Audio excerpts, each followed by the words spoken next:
I've been busy cleaning things, and we can start reassembling stuff as a result. Start by putting this tripod socket back in the body, I think, because otherwise every time I put the body back down on the bench, the button gets pressed in and the back springs open, and you get very tired of that.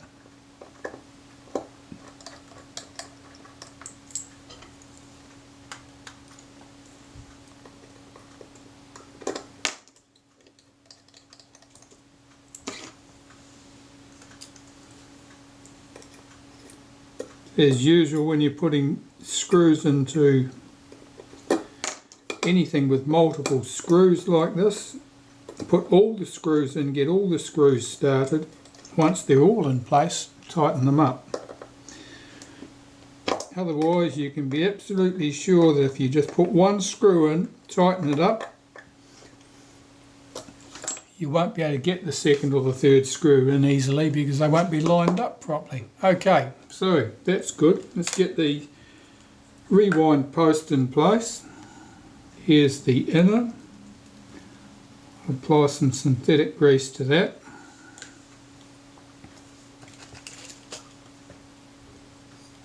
It's keyed so it only slides in here one way. It doesn't stick out the top like that, you've done it wrong. Here's the bush. I'll just lubricate that with some synthetic grease. Lift this tab slightly with the tip of my screwdriver so that it'll slide over that shaft, and that can go on the body. 2 screws hold that in place.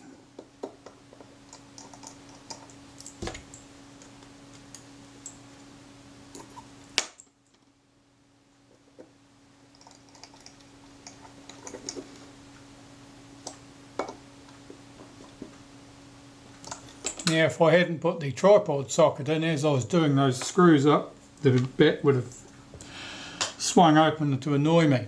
Okay, so far so good. Now we need to get the front components in here, and we can start with the transfer shaft here. I'm just applying some synthetic grease to that. That fits down in position there. It is held in place with this little L-shaped bracket, which is held in place with a short round head screw from the top. So supporting that bracket with my finger from underneath, because otherwise you can be sure it won't line up. I'll get that screw in place, and I'll do that up loosely. I've got that screw hole is oversized. That allows you some adjustment, slot backwards and forwards, and that's important. That bracket acts as the limit stop basically here. If it's set too far forward, the rack can rattle backwards and forwards, as of course can the gear on the shaft, and you don't end up with full contact all the way across. So what I do is put a 4/1000 of an inch feeler gauge in there, push the bracket back as far as it'll go against it, check, tighten the screw, check that it's sitting nice and square, check that the rack moves nice and smoothly, and I should be in business there.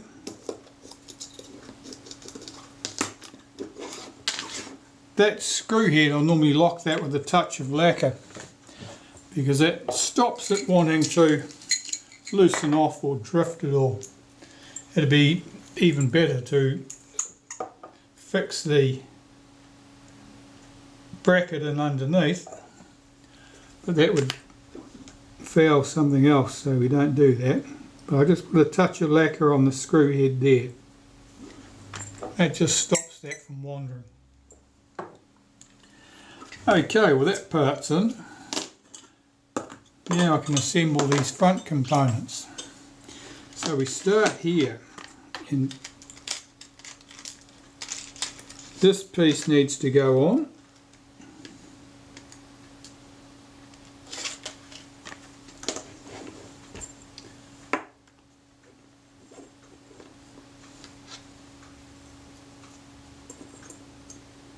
Now this was quite sticky with dried grease when we started. I lubricate this part with graphite powder. Graphite powder never goes sticky.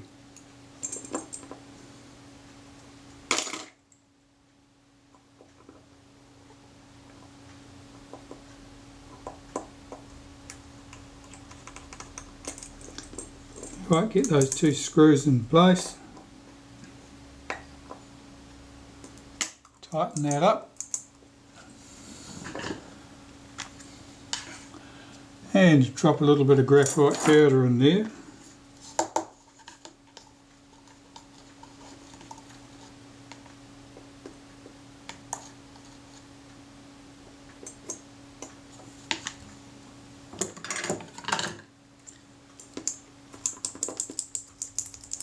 Just work that in.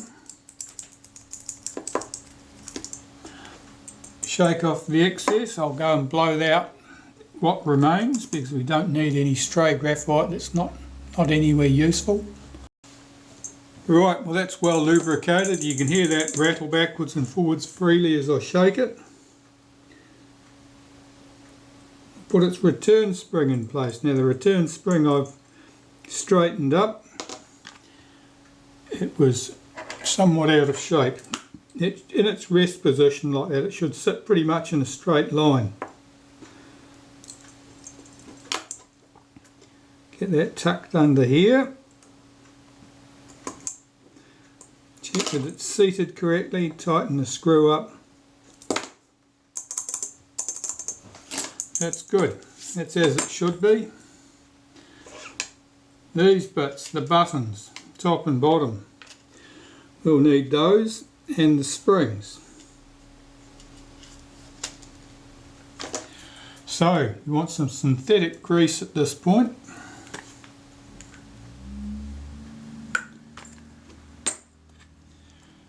And here, this piece runs on those rails, top and bottom.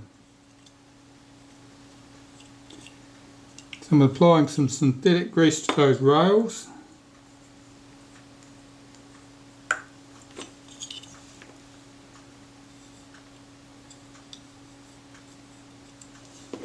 The buttons rub on the inside of this piece, right in the middle. And so I'm putting some synthetic grease there too.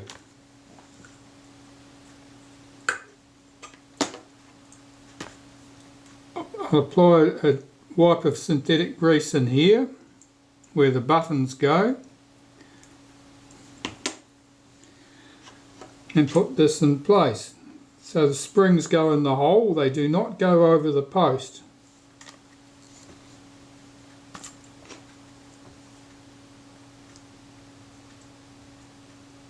Put the buttons in at top and bottom.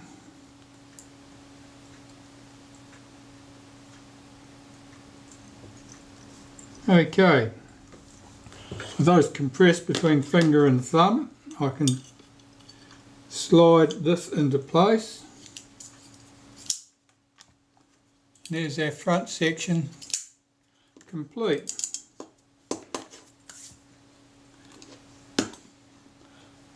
That can go, oh, and that can't yet, we've got something else to put on there. We need to put the sleeve in. This is the sleeve. Hold this down with your finger, slide the sleeve into place from there, release that, collapse the front. The sleeve is now held in firmly, it can't get away.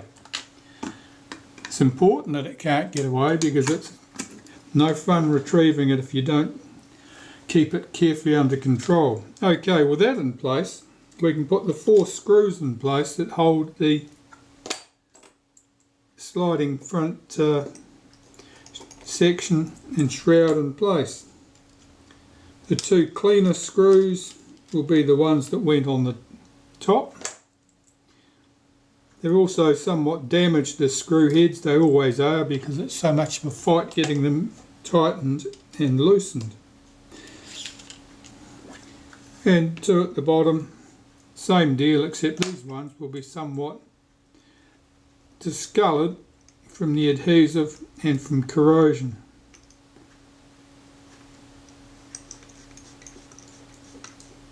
That thread's not particularly wonderful either, but it went in.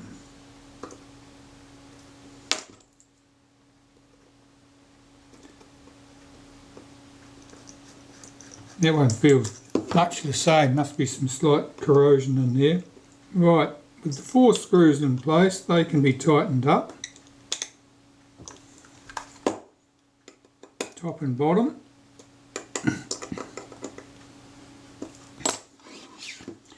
That's that part done.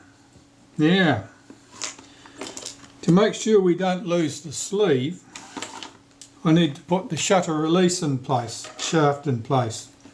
That passes through the sleeve and will stop it getting away. So taking some molybdenum paste, I'll put some on there and some around there. Put its little spacer sleeve in place, slide that in from the top.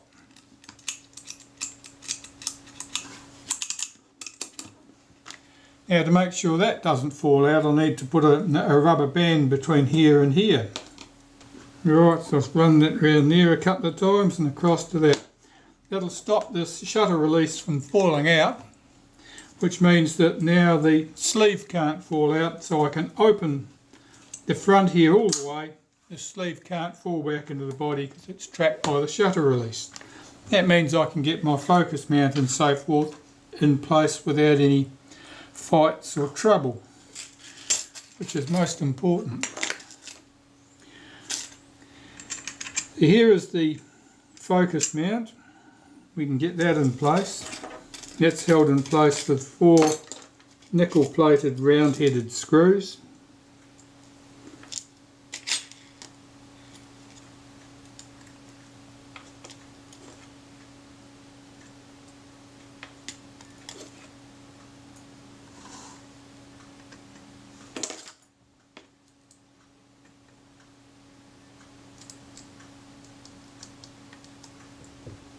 Just running these screws down lightly.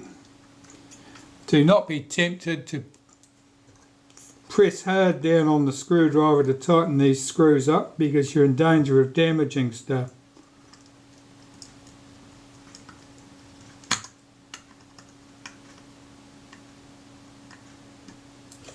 Right, that's in place. Now supporting this with my finger from underneath, so I'm not pressing down on it.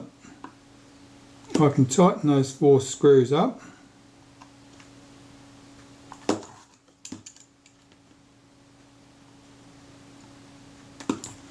That's that bit done. And collapse the front. Check that it slides in and out nicely. Here's our focus, inner and outer focus helical. Of course I've got my scribe marks across here and here. So I've got a first task is to get this assembled so that those lines line up when the front surfaces are level with each other. And I'm just about exactly half a turn out here.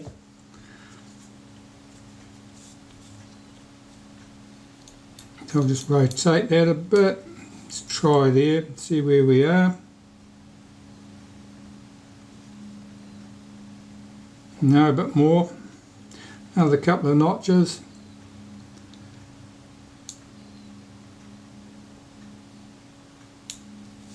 Let's try there.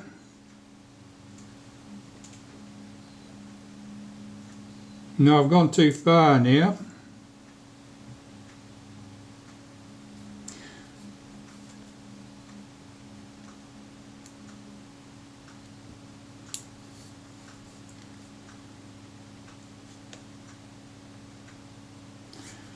No, it's backwards and forwards a bit.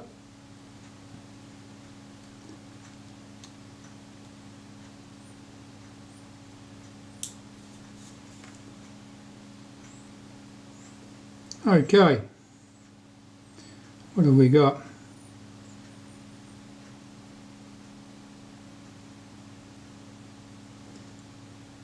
Now I'm lining it up with the wrong line, I'm well out.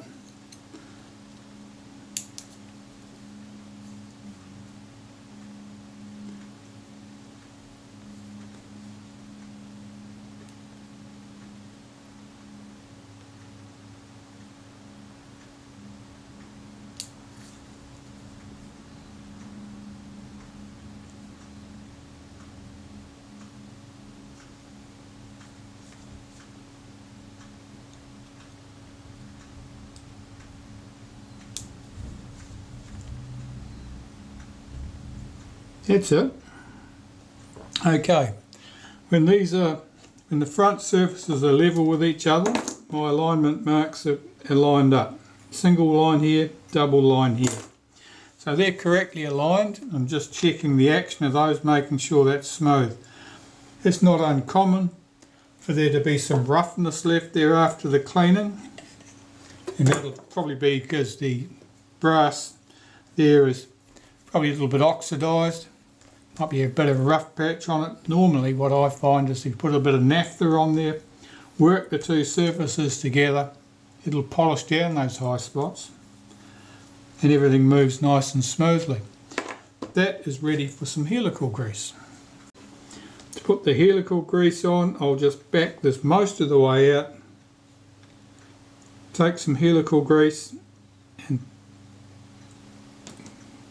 put a small wipe on in about 5 or 6 spots around the thread.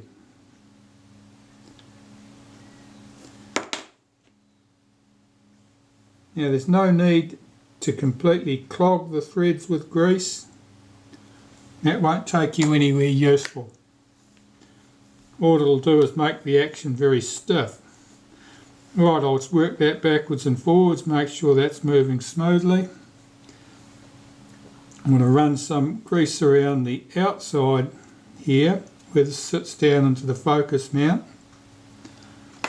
And where it runs on the two guide pins, it's the two slots here with those little holes in them. I'll just put a touch in there, top and bottom.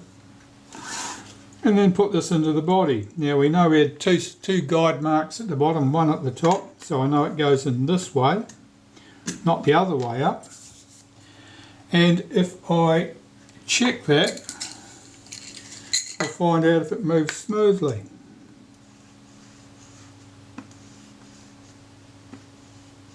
It seems to move nicely.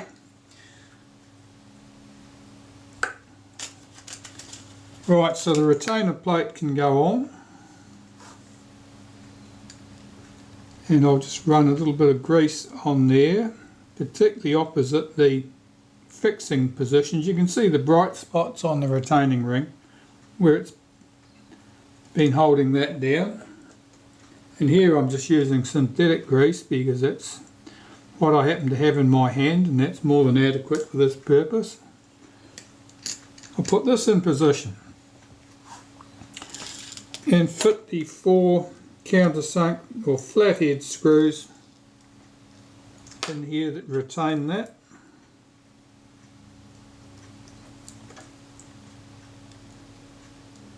As usual, get them all in position before you do anything like tightening them up. There's that magnetised screwdriver I was going to deal with and had never done anything about.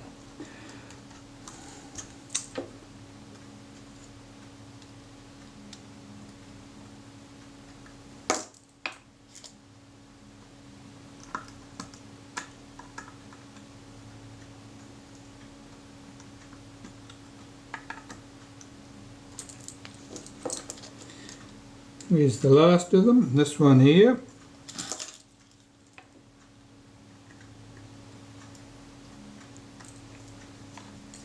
Alright, I'll just tighten those 4 screws up.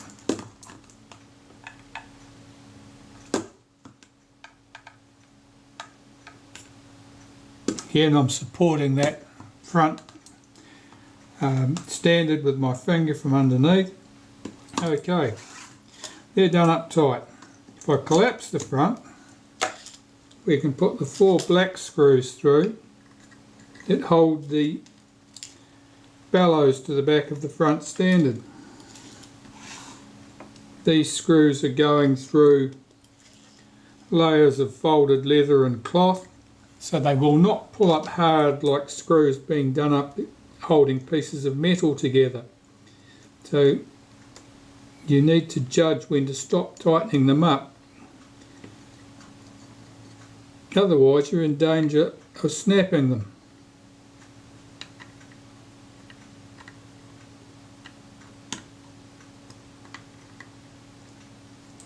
Alright, that's good. Now the bellows are attached, so that's all light tight. Focus scale ring. That needs to go on here. And of course we've got our alignment marks top and bottom here. We'd scribed in carefully. Normally you'll also see a shadow of where the screw head bit into the focus scale ring. So between the two you can usually judge pretty accurately exactly where everything goes.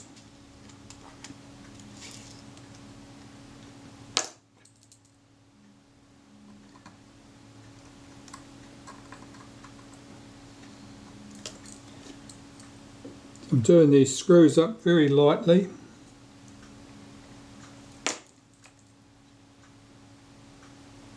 So I need to judge that my alignment marks are correctly aligned still.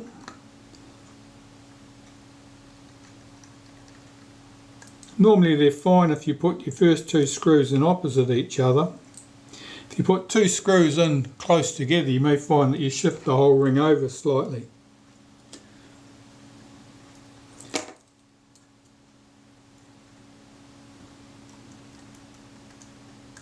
Now these screws only need to be nipped up lightly.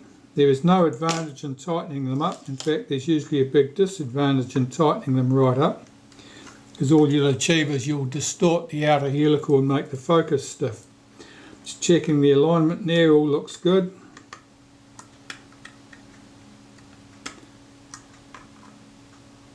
And check that the focus moves smoothly.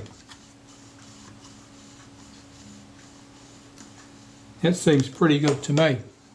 So the inner helical can go in place next.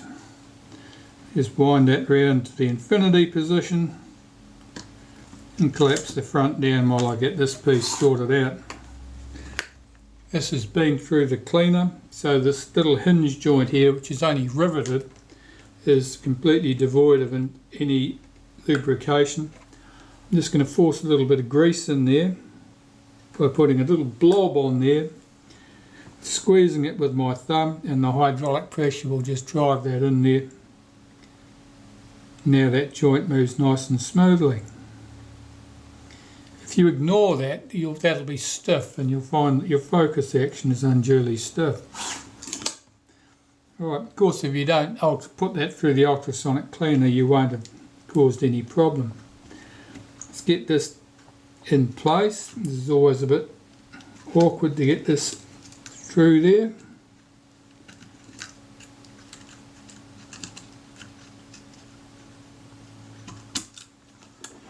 How they came to draw that part up to make it, I'm blowed if I know. It's such an awkward thing to fit. It's hard to believe how anyone thought that it would fit.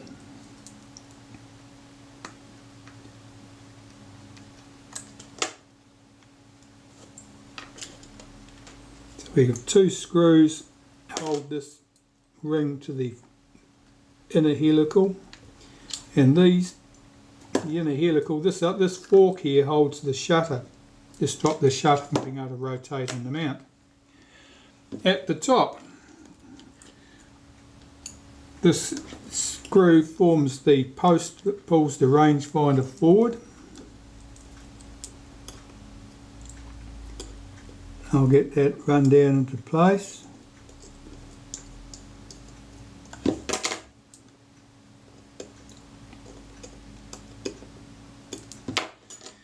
And I want to put a touch of grease in there, in the track, forward and aft of that screw head, Now I'll just take this rubber band off so you can see what's happening. As I move the focus scale ring here, you can see that that post moves backwards and forwards. As the front collapses, that screw head travels down the track, round the corner and away, because that arm bends at its hinge point. If it didn't do that, it would have to poke out the back of the camera for you to be able to collapse the front. Okay, so I'll just put that rubber band back there so we can't run into any trouble. And that's that bit. I want to get the front end of this shaft in place and its chrome shroud. Taking a bit of synthetic grease, I'll run some around the outside, a wipe in the middle where that slides over the shaft. Usually just a light wipe on that front surface where this runs in the chrome shroud at the front. Drop that down into place over the shaft. Here's our chrome shroud or cover. There are two little chrome brass screws here. These are easily damaged, so you've got to be careful with them. And prettiest one to the top here where it can be seen. If you've scarred one up or if somebody's scarred one up for you, put it down in the other position. It can't be seen there. No one will know.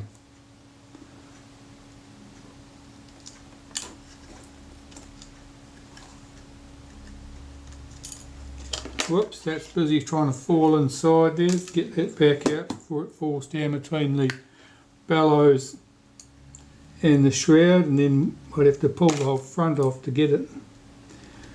Whenever anything drops into that space, it instantly finds the grease that's in there and sticks to it, and no amount of shaking will have the thing come back out again. You've always got to go and retrieve it manually. It's one of those rules like Murphy's Law. Okay, so that's all in place.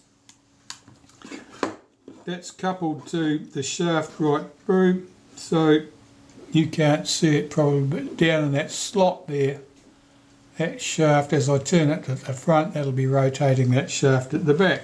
That couples to the cocking rack. So there's the front part of the focus mounts all assembled, all moving nice and smoothly. And I can move on to doing the film advance.